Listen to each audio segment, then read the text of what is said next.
Theresa seeks a second chance with Brady. John and Steve investigate John Doe's past. EJ commands Xander, and Ava makes a surprising discovery today on Days of Our Lives. Harris informs Ava at Bayview that Marlena has agreed to assist her with her visions of Susan. Although she appreciates his assistance, Ava is unwilling to bring up Susan. In addition, she hasn't seen her since yesterday. Perhaps it is over. Ava is taunted by Susan to be honest about the collision. After having a dream about Susan, EJ is startled awake on the Demera couch, and she accuses him of not being saddened by her passing. Xander leaves Chloe a message while he plays darts at home. He makes it obvious that Philip is not invited but wants to start organizing their wedding. He deadpans, "You didn't sound insecure about Philip at all," and hangs up. Then EJ knocks on the door, and he draws a gun. Theresa tells to Brady at John and Marlena's that she is in Salem to pay her respects to Victor. Brady is perplexed. Despite their troubled past, they made progress when she went to Brady and Tate's defense with Elfidio. Brady informs his ex that she and Xander left Chloe with the drug lord as they discuss it again. Theresa attributes everything to Xander. She will always despise him for being the reason she and Brady aren't together. Marlena informs John and Steve about John Doe at the pub. She wants them to make an effort to identify him and his long-lost son. John Doe reportedly said there was a lot of fighting going on when he was attempting to return to his son, according to Marlena. John ponders whether he participated in a conflict. In the hospital lobby, Julie is seated next to John Doe, while Dove receives x-rays for his stubbed toe. He says he can't remember who he is when she introduces herself. She shares with him the story of her uncle Tommy, a Korean War veteran who lost his memory. He notices that her tale has a familiar quality. She tries to expedite the tests he is waiting for when he informs her about his search for his kid.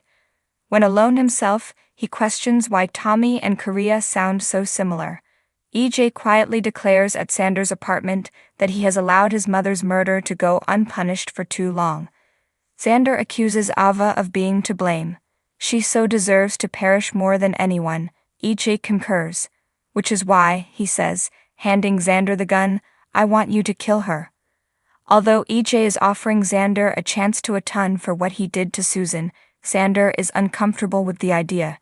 EJ tosses him a check while wondering if the large number of zeros will allay his worries. Harris observes as Ava tells Susan she previously revealed the truth about ramming the car off the road when they are at Bayview. As a result of Harris' interruption, Susan vanishes. Ava explains to Harris that she doesn't understand what Susan is saying. He exhorts her to consult with Dr. Evans. Soon he'll give her a call.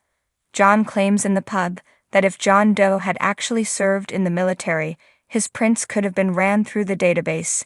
Marlena moves aside to answer Harris's summons. When she finds out Black Patch is taking on John Doe's case, she decides to travel to Bayview. To meet John Doe, Julie pushes Doug in a wheelchair. She informs her new acquaintance that Kayla will send an orderly to accompany him to his appointments. When John Doe praises his wife to Doug, Doug inquires as to if he has a wife of his own. He remembers all of a sudden that he does, but he cannot recall her name. Doug says that while he can relate to memory loss, his was caused by devil possession. As soon as Ava consents to being hypnotized, Marlena takes her back to the night that Susan was driven off a cliff. Ava recalls getting out of the vehicle after the collision. Marlena queries what became of Susan. Brady explains to Theresa at home that Xander isn't the reason they aren't dating. She continues to consider them and what may have been. He gets drawn into a kiss by her.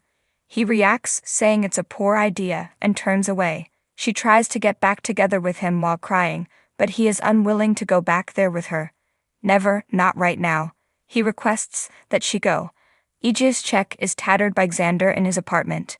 No amount of money could make him feel better about another death. His nightmares concerning Susan's disappearance continue. EJ thrusts the rifle in his face and exhorts him to take action. EJ is asked to leave the area because Xander believes he is being set up to take the blame. EJ complies. Thanks for watching this video. Please subscribe to our channel, Daily Bulletin News, and stay with us.